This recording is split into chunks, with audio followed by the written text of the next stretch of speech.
Muito bem, pessoal. Voltando aqui, né, para essa segunda parte desse segundo módulo de Ciências Sociais.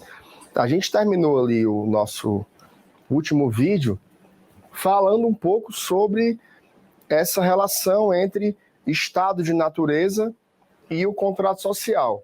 Quando o homem decidiu, né, criar dispositivos que arbitrassem a vida em sociedade. Não dá para deixar o pau comer solto, certo? Tem que ter regulação, tem que ter algum nível de limite sobre a liberdade, tá? Isso foi importantíssimo. Então, a noção geral do contratualismo é justamente isso. O ser humano, ele sai desse estado de natureza, um estado que a gente pode chamar, entre aspas, primitivo, tá? Assim que você impõe as suas relações pela vontade, pelos desejos, pelo instinto, e você deixa que a sociedade crie regulamentos, né, que consigam organizar essa vida. Outras esferas do conhecimento explicam também esse contratualismo. Se você for pegar, por exemplo, na psicanálise, você tem a ideia do controle das pulsões. Tá? Você precisa controlar certas pulsões que são instintivas e naturais para que você consiga viver em sociedade. Você não pode ser um indivíduo que vive à base dos desejos, à base das suas vontades. Imagina como isso seria na sociedade, né? Seria uma implosão da vida social. Dentro da sociologia também você tem a ideia do poder civilizador, né? Como a ideia de civilização vai tolhendo o ser humano, né, dessa parte mais natural. Aqui é uma análise social. Essa parte da filosofia mais política, entende justamente isso. Quando foi que o homem abriu mão da sua liberdade para viver dentro de regulações, né? Por que isso aconteceu, como isso aconteceu e quais são as perspectivas sobre isso. E aí, a gente vai ver nessa videoaula de hoje as três principais correntes do chamado contratualismo.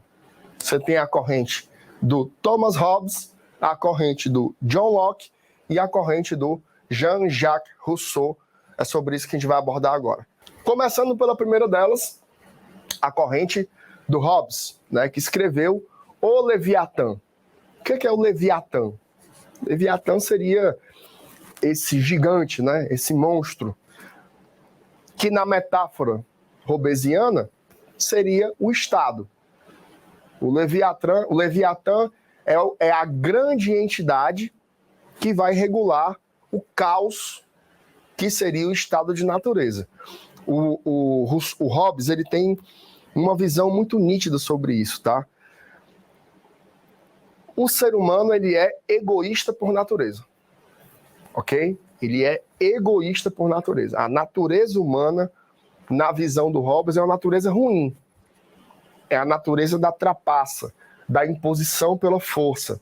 E aí, o mundo para ele seria um caos. Basicamente, se nada regulasse a vida humana, a vida seria violenta, seria pobre e seria muito curta. Tá? Seria violenta, seria pobre e seria muito curta.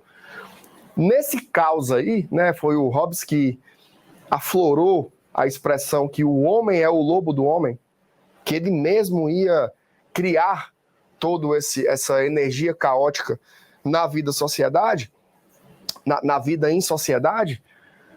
O Estado seria uma necessidade. Essa figura do Leviatã, que tudo controla, tudo domina e está lá em cima, protegendo, mas também disposto a punir, ela seria necessária. O Estado, para o Hobbes, ele surge pelo medo. Pelo medo da vida violenta, curta e pobre. Então, a necessidade humana, dentro dessa perspectiva aqui hobbesiana, era o seguinte: não tem como viver assim, o homem é incapaz, por natureza, de ter uma vida harmônica, produtiva e coletiva, então é preciso ter o surgimento do Estado. Tá? Perspectiva bem diferente aí do Hobbes, mas é uma das mais fortes quando se pensa em contrato social. Uma outra corrente muito forte é a corrente do John Locke, tá? O Locke seria talvez o mais otimista dos três, tá? Ele achava que o homem era livre, que ele se dava bem com essa liberdade, que a propriedade, né, o direito à propriedade, é um elemento positivo dessa liberdade, né? Eu posso ter isso aqui é meu, essa terra aqui é minha, e isso é porque eu sou livre, porque eu conquistei, ou porque eu herdei, ou porque eu comprei, seja lá o que for.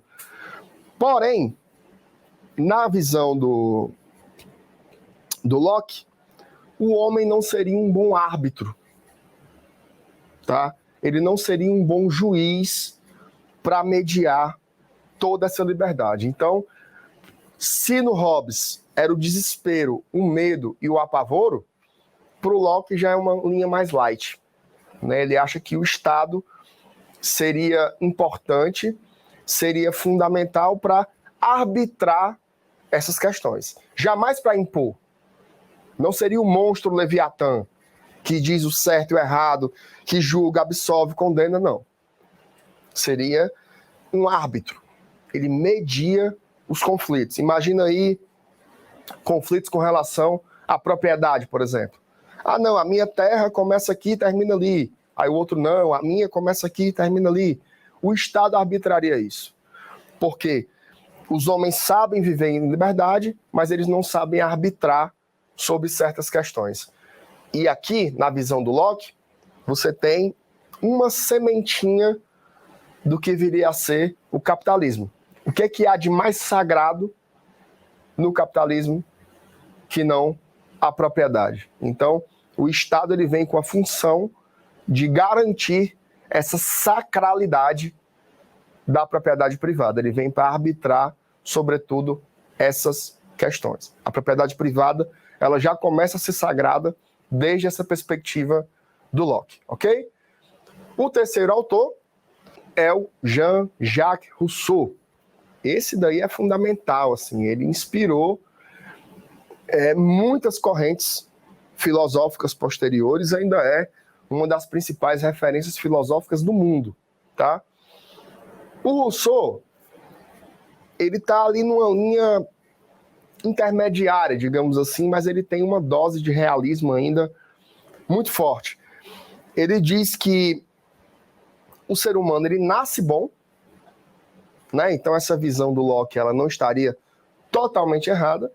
Ele nasce bom, mas ele vai se degenerando por conta da desregulamentação da vida social. É a sociedade que vai piorando o homem. É como assim, não é a nossa natureza ser egoísta, como está dito lá no Hobbes. Mas a sociedade ela vai criando a necessidade de você ser egoísta. Vai criando a necessidade de você ser violento.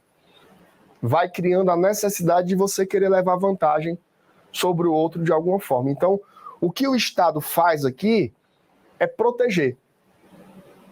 Porque os homens nascem iguais, mas eles deixam de ser iguais ou deixam de querer ser iguais quando estão na sociedade. Então, o Estado ele é um protetor. Protetor do quê? De novo, protetor da propriedade privada. Isso é fundamental, assim. As bases do capitalismo. O homem viver em paz sob um contrato social, protegendo a vida e a propriedade. São direitos inabaláveis lá do fundo, né? E aí você consegue entender várias incongruências da vida contemporânea. Isso é muito importante você pensar, né? Por exemplo, alguns interesses previstos na Constituição, como direito à moradia. Todo mundo no Brasil tem direito à moradia, mas nem todo mundo tem casa, né? Isso pode ser resolvido sem se mexer com o direito à propriedade? A reforma agrária, ela pode ser resolvida sem tocar no direito à propriedade? Como que você vai dividir terras num país como o nosso, que tem o latifúndio, que tem a concentração? Existem regulamentações para isso. Propriedades improdutivas. Mas será que é possível fazer isso dentro do sistema em que a gente vive? Dentro desse contrato social mais amplo que foi assinado desde lá atrás? Aqui a filosofia está falando sobre isso, né? Então, são temas muito profundos e que esses contratualistas nos ajudam a entender. O fato é que isso está assinado, tá? Existe uma crença nesse contrato social. A gente obedece a essa série de questões, a essa série de recomendações, de normas, de leis e de regras todo o tempo. A gente está obedecendo a isso.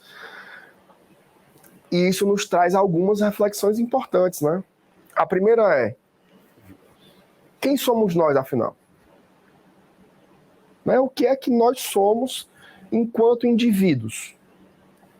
Nós somos os somatórios das nossas escolhas, das nossas ideias, das nossas opiniões, ou nós somos muito mais um reflexo do que a sociedade projetou sobre nós?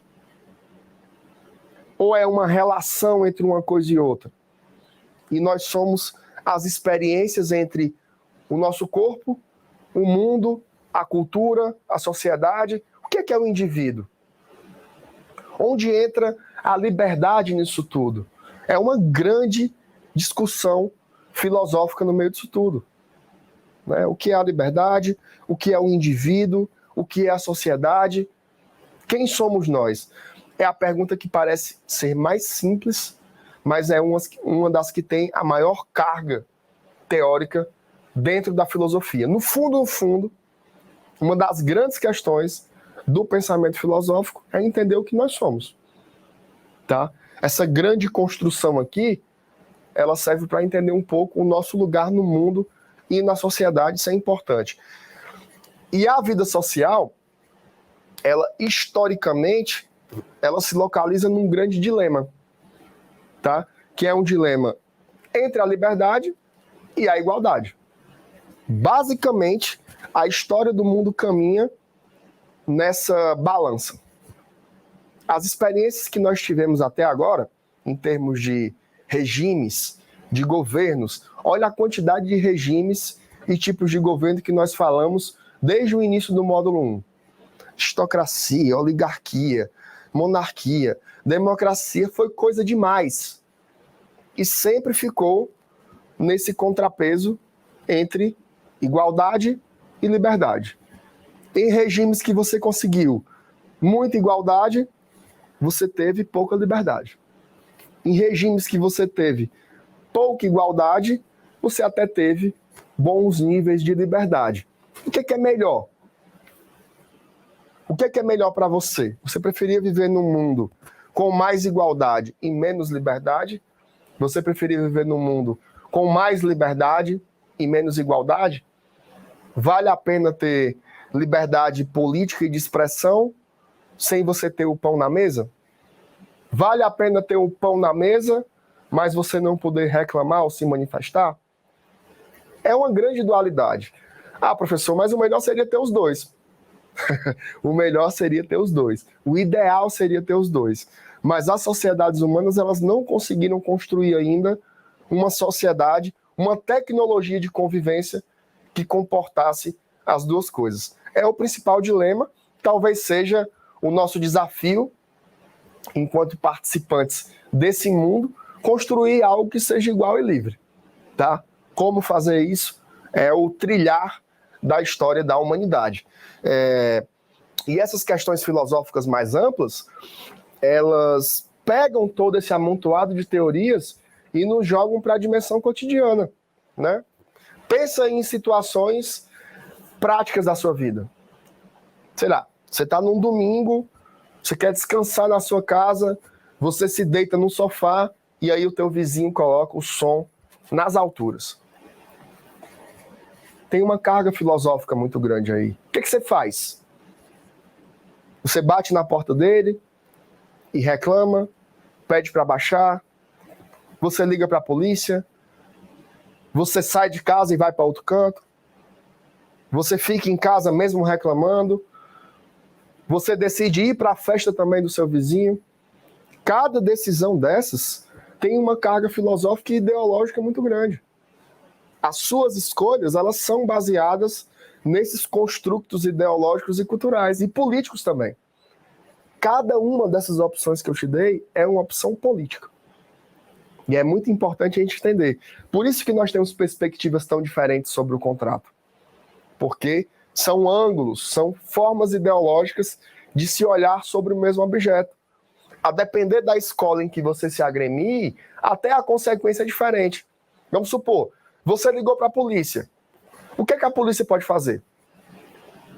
A polícia pode entrar, quebrar o som? A polícia pode entrar e prender o indivíduo? A polícia vai entrar e vai medir os decibéis? A polícia vai entrar e vai multar? Também são visões de mundo que orientam uma situação. Você acredita nas leis? Você acha que tem que se usar da força? Tem limite para a lei e para a força? Tudo isso é filosófico na sua essência, tá? Então, são debates distantes, mas ao mesmo tempo muito reais e muito práticos do cotidiano de cada um. E o que é muito prático também é resolver questão do Enem. E a gente vai fazer aqui agora para tentar materializar um pouco das discussões que a gente teve neste módulo, tá? Vamos lá. O fim último, causa final e desígnio dos homens ao introduzir uma restrição sobre si mesmos, sob o qual os vemos viver nos estados, é o cuidado com sua própria conservação e com uma vida mais satisfeita. Quer dizer, o desejo de sair da mísera condição de guerra, que é a consequência necessária das paixões naturais dos homens, como o orgulho, a vingança e coisas semelhantes, é necessário um poder visível capaz de mantê-los em respeito, forçando-os, por medo do castigo, ao cumprimento de seus pactos e ao respeito às leis, que são contrárias às nossas paixões naturais. Esse é um texto extraído do Leviatã, do Thomas Hobbes. Para o autor, o surgimento do Estado civil estabelece as condições para o ser humano. Olha só, o que é que o texto está falando? É necessário um poder visível, capaz de manter respeito, forçando-os, por medo do castigo, a cumprir os pactos. O que é que faz cumprir os pactos? O que é que faz respeitar as leis? É o medo da punição, é o medo do castigo. O Hobbes é o Leviatã, Estado como um monstro, tá? Para o autor, o surgimento do Estado civil estabelece as condições para o ser humano. Item A. Internalizar os princípios morais, objetivando a satisfação da vontade individual. Aqui a gente está falando de contrato social, tá? Não é sobre vontades individuais, é outra história, ok? Então não é o item A. Item B. Aderir à organização política, almejando o estabelecimento do despotismo. Também não tem nenhuma relação com o que foi lido. C. Aprofundar sua religiosidade, contribuindo para o fortalecimento da igreja. Também não é algo que está sequer mencionado no texto. Item D. Assegurar o exercício do poder com o resgate da sua autonomia. Pode ser. Item E. Obter a situação de paz com a garantia legal do seu bem-estar. Tá? Aqui o que se quer é o quê? É a paz. Tá? Aqui o que se está buscando é a paz. E como é que você consegue isso? Como é que você consegue conservar a vida mais satisfeita, sair da miséria da condição de guerra, né? É justamente abrindo mão dessa liberdade e entregando os direitos ao Leviatã. Então é o item E que você vai marcar como correto aqui, ok? Vamos para mais uma questão. 2 textos agora, tá? Primeiro, tudo aquilo que é válido para um tempo de guerra, em que todo homem é inimigo de todo homem, é válido também para o tempo durante o qual os homens vivem sem outra segurança, senão a que lhes pode ser oferecida por sua própria força e invenção. Esse é um texto do Hobbes. 2. Não vamos concluir com o Hobbes que, por não ter nenhuma ideia de bondade, o homem seja naturalmente mau. Olha o Rousseau discordando do Hobbes aí.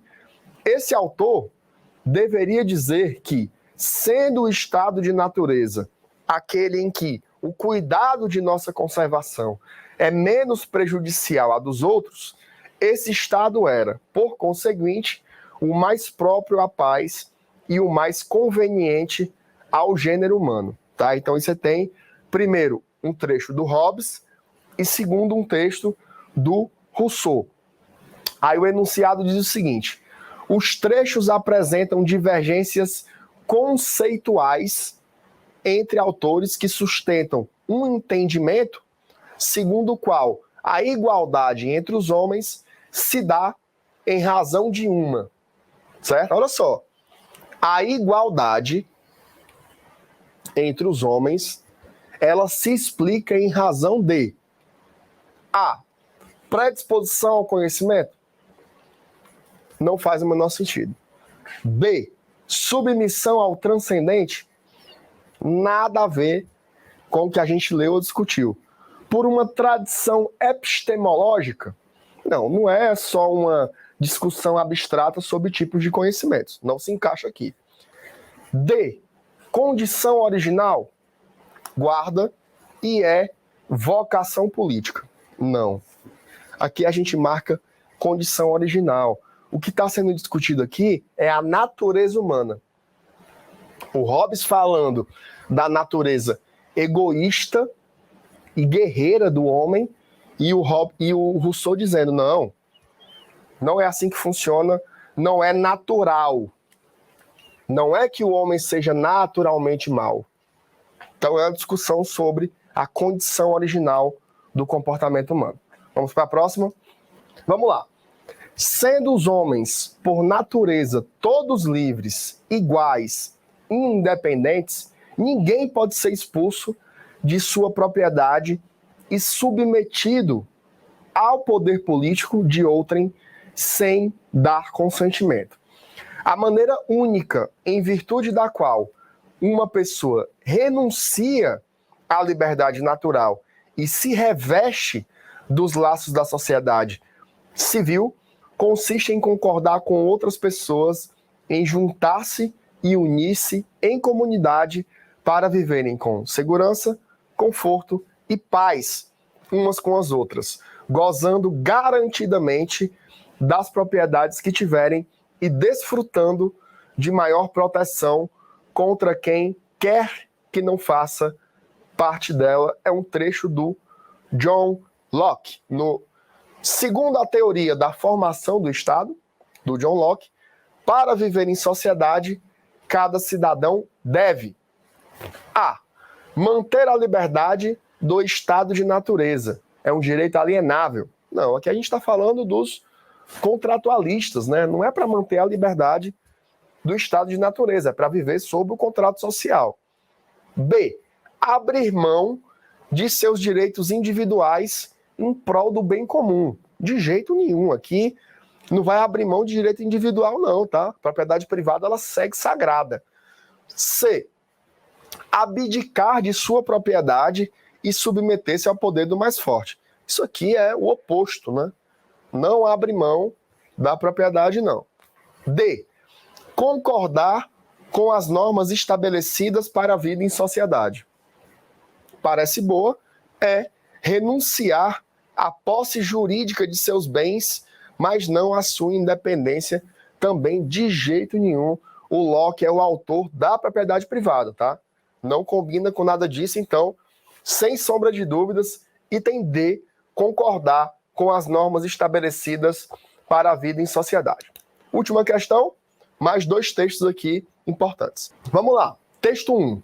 Até aqui expus a natureza do homem, cujo orgulho e outras paixões o obrigaram a submeter-se ao governo, juntamente com o grande poder do seu governante, o qual comparei com o Leviatã. Tirando essa comparação dos 2 últimos versículos do capítulo 41 de Jó, onde Deus, após ter estabelecido o grande poder do Leviatã, lhe chamou rei dos soberbos. Não há nada na terra, disse ele, que se lhe possa comparar. Trecho do Thomas Hobbes. Sempre olhem a referência, já te situa na corrente do autor. Texto 2.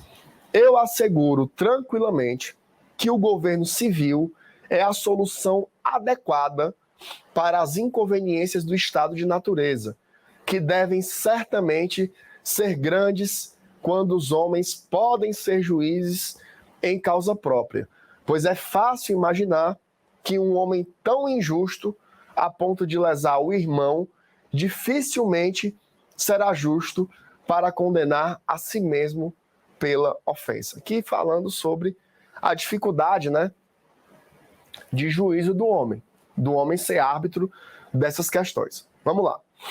Thomas Hobbes e John Locke, importantes teóricos contratualistas, discutiram aspectos ligados à natureza humana e ao Estado.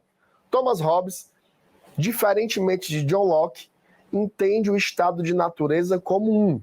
Aqui ele quer saber a visão do Hobbes, tá? Diferentemente do John Locke, então vai se opor ao texto dele. Vamos lá. Item A. O estado de natureza como um. Condição de guerra de todos contra todos, miséria universal, insegurança e medo da morte violenta. Parece bem correto, mas vamos ler os outros. O estado de natureza no Hobbes seria organização pré-social e pré-política em que o homem nasce com direitos naturais, vida, liberdade, igualdade, de jeito nenhum. De jeito nenhum. O estado de natureza em Hobbes seria um capricho típico da menoridade, que deve ser eliminado pela exigência moral, para que o homem possa construir o estado civil. Não faz sentido. D. Situação em que os homens nascem detentores do livre-arbítrio, mas são feridos em sua livre decisão pelo pecado original. Bem mística, até religiosa essa visão aqui. É. Estado de felicidade, saúde e liberdade, que é destruído pela civilização, que perturba as relações sociais e violenta a humanidade. De jeito nenhum que o estado de natureza no Hobbes seria essa maravilha aqui de felicidade, saúde e liberdade. Pode marcar sem medo o item A, tá? A vida, estado de natureza para ele seria isso. Guerra, miséria, medo, era isso que estava posto, e o estado vem para salvar o ser humano desse caos, ok? Tá aí, deixei questões para vocês, reflexões filosóficas, e todos conheceram aqui muito sobre poder e política. Nos vemos nas próximas videoaulas. Valeu!